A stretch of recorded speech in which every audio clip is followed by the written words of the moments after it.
And now it's my great pleasure to introduce Professor Rupert Read, strategist, author, deep thinker, systems thinker, and wonderful human being. Let's give him a round of applause. Thank you.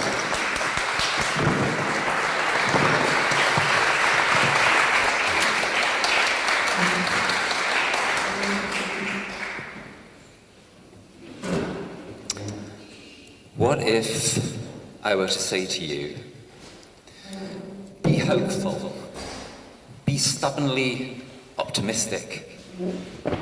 It's not too late. We've got the Paris Agreement, governments are getting on side, businesses are getting on side.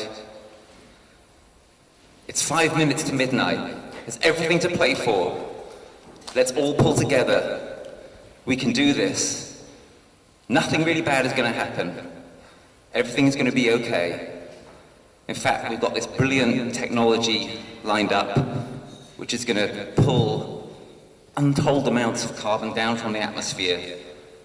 So really, nothing very bad has happened yet, because anything bad that has happened, we can undo that. We can draw it all down. Everything's going to be fine. Would you believe me?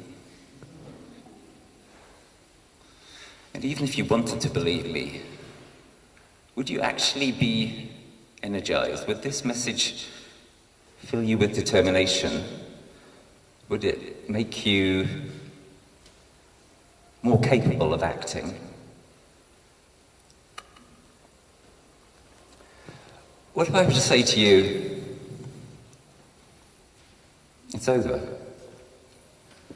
We're fucked. We're doomed. There's nothing we can do. We've left it too late. Governments have completely done it in. There's nothing we can do. It's the end days. It's the end game.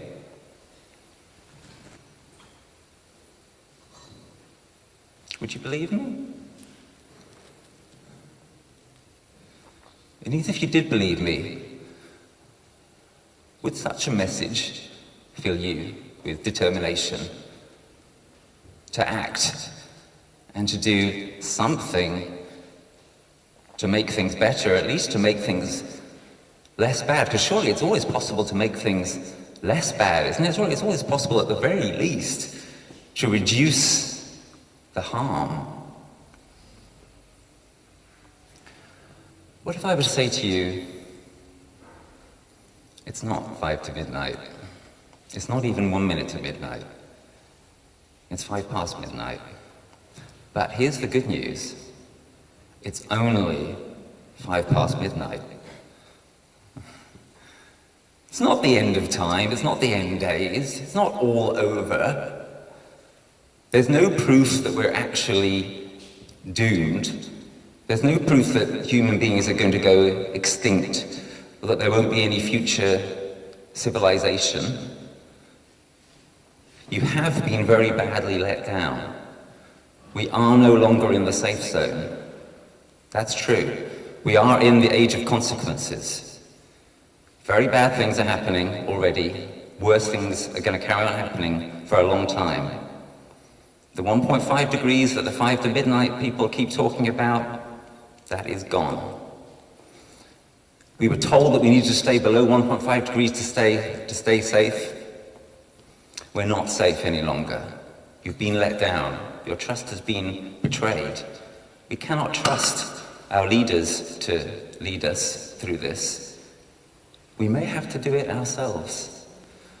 What if I was to say something like that to you? Would you believe me?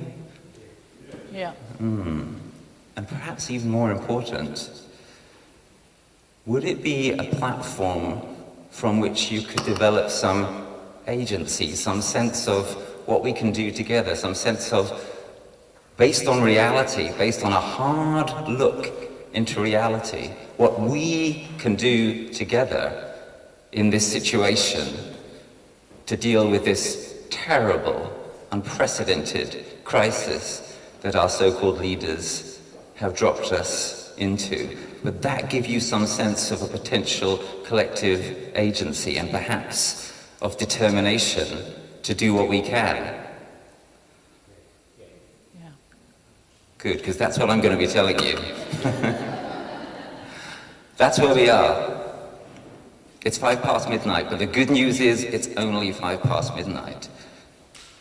The Pollyanna people, the 5 to midnight people say, it's not too late. The doommongers say, it's too late. But neither side asks the requisite question, too late for what? And not too late for what? So there are plenty of things it is now too late for. Yeah, that's true. It is too late for a smooth transition. We are in for a very bumpy ride. It is too late, tragically and appallingly, to stay in the safe zone, to stay below 1.5 degrees. It is too late to trust that others are going to sort this out for us. It is too late to outsource this to the so-called leaders.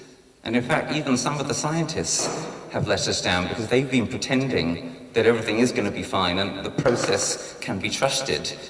And actually, it's too late for that. But there are many things also that it is not too late for. It is not too late for there to be a human civilization that can be sustained. It is probably not too late for us to transform this civilization into a better one without enduring collapse. It is probably not too late to stop us going over 2 degrees of global overheat, which will be a lot better than not stopping ourselves from going over 2 degrees of global overheat. It is not too late, it is never too late to reduce harm. It is never too late to do the right thing, regardless of outcome. We can't control the outcome, but we can control how we act, we can control how we behave towards each other, we can control what we attempt to do, what we aim for. It's never too late to do the right thing. It's never too late to preserve our dignity. It's never too late to work together for a better future, or if not a better future, at least a less bad future than will otherwise come if we don't act together. So whenever you hear anybody say, it's too late, or it's not too late, make sure they specify for what, because that's where the real questions begin, and that's where the real work begins. Letting go, sometimes very painfully, of the things it is too late for, and striving with determination together for the things it's not too late for. So that is where we're at, and that is why we're here today.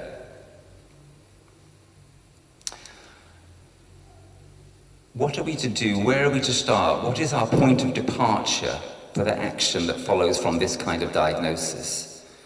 From the painful work of accepting the 5 past midnight truth. People sometimes say to me, Rupert, what can I as an individual do? And I say, don't be an individual. Individual action alone is going to be too little. It's important, but it's not important enough. It's not enough. Work on the micro level alone is no way it's going to be enough. But what about the macro level, the level of states? Hugely important, right? Much that we can do with our vote. For example, this Conservative cabal has to go. Encouraging news from the by-elections the other night. We need also to have many more votes for politicians such as Greens who really do take this issue, the determinative issue of our time, seriously. And all other politicians of good faith who are serious about putting this front and centre. Of course, what happens in politics, in democratic processes, in governments is important. But is it enough? Well, remember the centerpiece of what I said a few minutes ago. Politics as usual is exactly what has let us down and continues to let us down. We were told that if we stayed below 1.5 degrees, we would be in the safe zone. We are not going to stay below 1.5 degrees. How do I know? I'm an IPCC expert reviewer, and as you may have heard in the recent IPCC reports, they said, we need, quote, deep and immediate cuts worldwide to stay below the 1.5 degrees target. And when they were asked what they meant by immediate, They said, starting this year. What is happening this year? Britain, we still have the COP presidency. We're ramping up fossil fuel production. America is ramping up fossil fuel production. Biden has given more licenses for new fossil fuel production than Trump did. Russia, unsurprisingly, is ramping up fossil fuel production. Some European countries are making some encouraging moves to move away from their fossil fuel dependency, but it's nowhere near enough. Deep and immediate cuts worldwide are no more going to occur than Trump and Boris Johnson are going to convert overnight to Buddhism. That is the reality of the situation.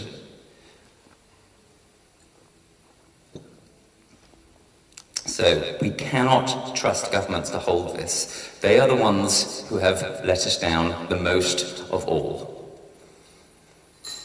And what that means is that, of course, it's absolutely important that we work at the political level, we work on policy makers, we work, some of us, to become elected politicians ourselves. It's very important we use our vote widely. It's very important we participate in politics much more widely and deeply than that. Politics is not about voting alone. But to expect that states alone are going to sort this is, well, it's the old definition of insanity, isn't it? It's doing the same thing over and over again and hoping for different results.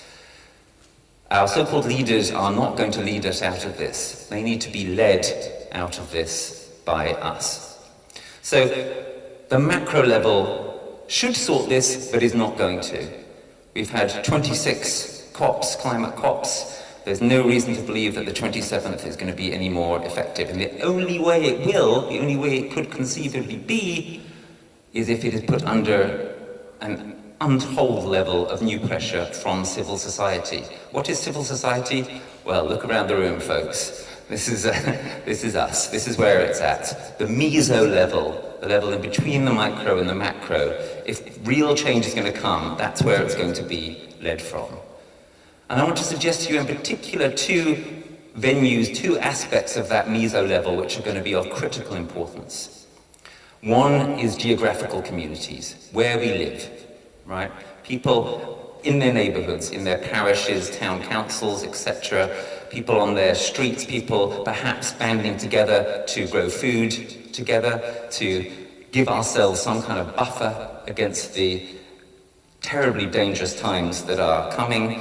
The Ukraine crisis is likely to be a dry run for the food crises coming in future years as our weather continues to accelerate into terra incognita. We need to be organizing where we live together as we've never done before, at a scale that we've never done before. And it's very encouraging that that is going to be, as I understand it, the number one topic here this afternoon, and that the speakers who follow me will be talking quite a lot about that. What we do together where we live is going to be potentially determinative of whether or not we have a future.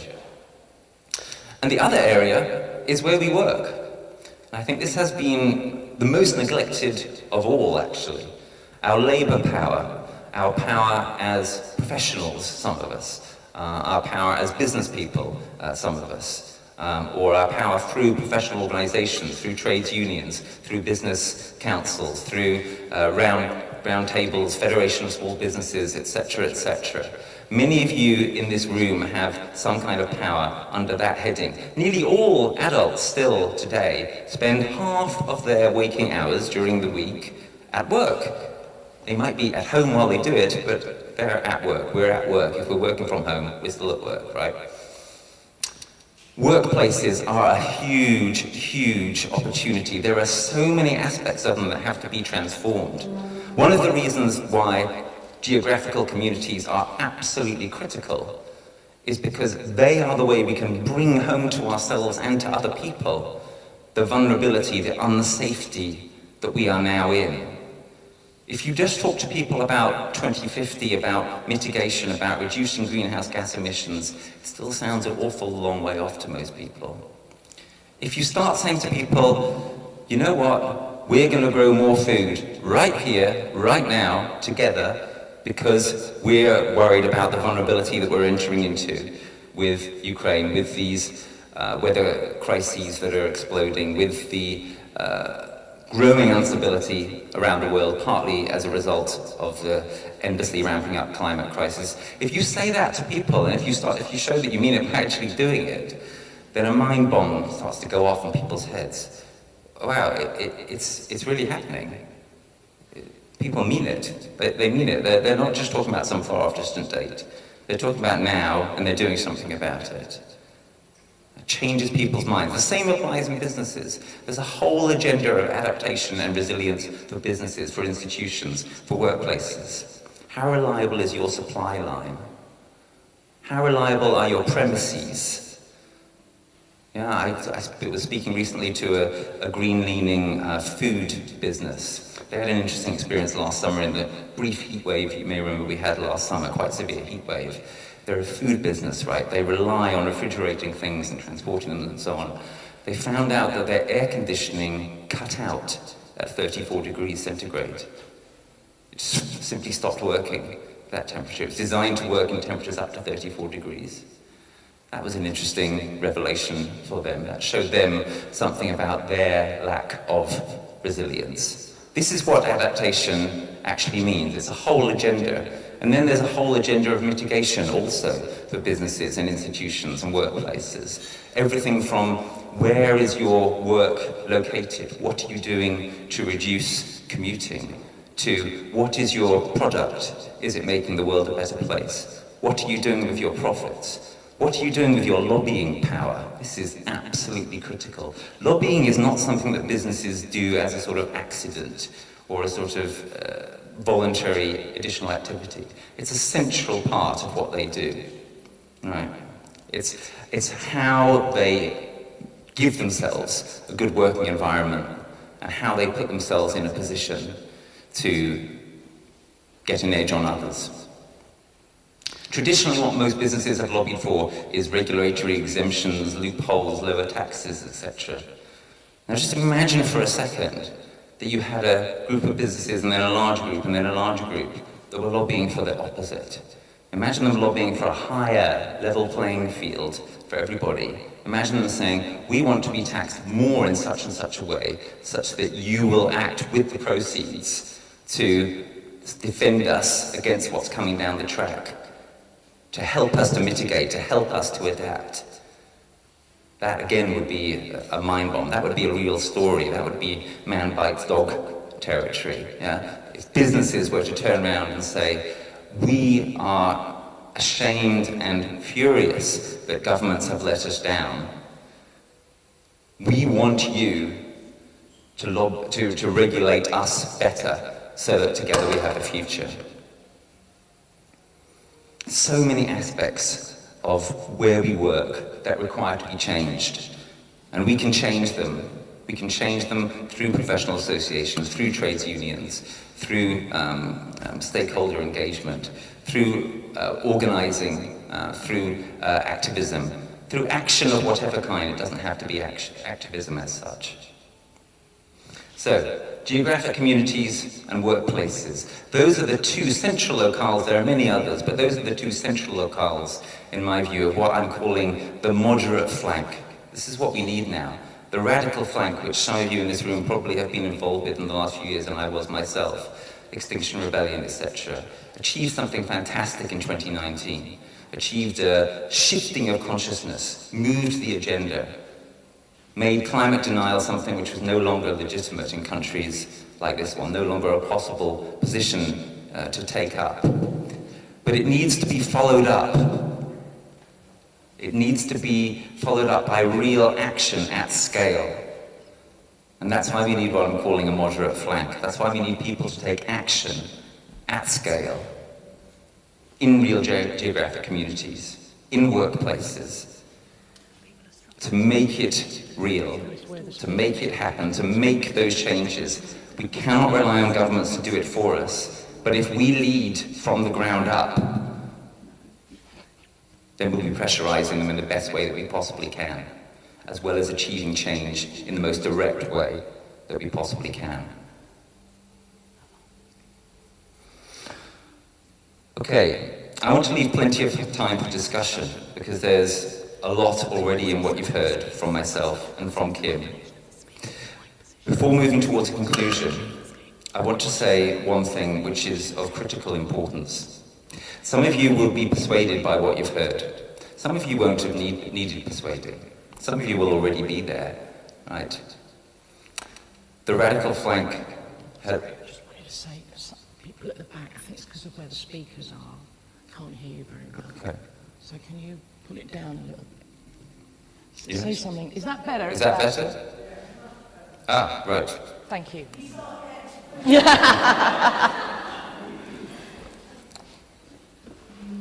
The radical flank, as I say, has moved the agenda. It's made space for there to be a moderate flank of the kind that I've just outlined. Many of you will already be feeling it. The 5 past midnight story is, I would argue, our best basis for encouraging more people to feel it and to really understand and to really take it in and to really be determined and motivated to make the changes that are necessary. But if you need further reason to take the kind of action that I've started to sketch here and that you'll hear more about as this afternoon progresses, then I want you to consider the following. I want you to consider where we may be at in about a generation's time, in about 20 years' time. And there are various possible futures depending on what people like us do. In some of these futures, things will be kind of okay, we'll be muddling through. In other of these futures, things will be very dire. We don't have full control over whether either of these things happen. We can try to influence things in the direction of one or the other. What we do, as I started out by saying, have control over whether we try to move things in one of those directions or the other. And there's something else that will be happening in about 20 years' time, which is that the younger generation will be coming to us, and they'll be looking for a new kind of reckoning themselves. And if things are very dire, they'll be asking you, what did you do while there was still time? And if things are not so bad, they'll be asking you, how did you help to execute this very difficult transition? And whichever of those futures we're in, you want to be able to turn around and look them in the eye and say that you did all that you could. And the importance of this really can't be overestimated.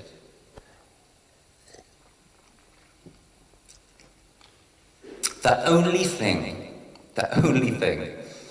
that our children and our nephews and nieces and our grandchildren are going to be asking us in 20 years' time is, what did you do while there was still time? Or how did you help to make that transition? They won't be interested in anything else. Most of the minutiae of present-day politics, for example, they will have no interest in whatsoever. They will only be interested in this question. And you will either be in a position where you will be feeling ashamed of the inadequacy of your answer, or you'll be in a better position. So that's really what, if you've got any doubt about whether or not to throw yourself into the kind of action that I'm talking about, if you're not doing so already, and if you are doing so already, to take it to the next level, to consider what more you can do by way of putting your body on the line, or putting your money on the line, or putting your time, your commitment, your energy on the line. When you're coming to ask yourself about that, consider whether you are determined to be in a position to not feel ashamed in front of the younger generation. And the alternative is pretty great, actually. The alternative is that win or lose, whether things are really shit or whether they're kind of okay, you'll be able to feel proud. Wouldn't that be just great? To be able to look them in the eye, put your hand on your heart and say, I really did what I could. Whether things are quite good or very shit, wouldn't that be great? To be able to be proud. So what are we waiting for? Thank you.